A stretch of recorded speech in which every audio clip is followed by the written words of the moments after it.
ডাক্তারবাবু একটু তাকান দেখি, একটু তাকান। কি সমস্যা আপনার? পেট ব্যথা করছে? তাহলে চেক করতে হবে। জোরে জোরে নিঃশ্বাস নিন। ঠিক আছে, ইঞ্জেকশন দিতে হবে।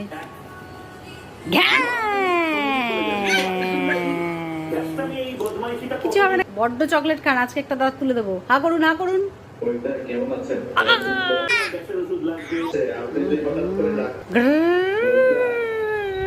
একটা দিন। আমাদের দেশে আপনাদের গোটা বাংলাদেশে যত পপুলেশন তার থেকে ভাই আপনারা পার্শ্ববর্তী দেশে সংখ্যালঘু হিন্দু সম্প্রদায়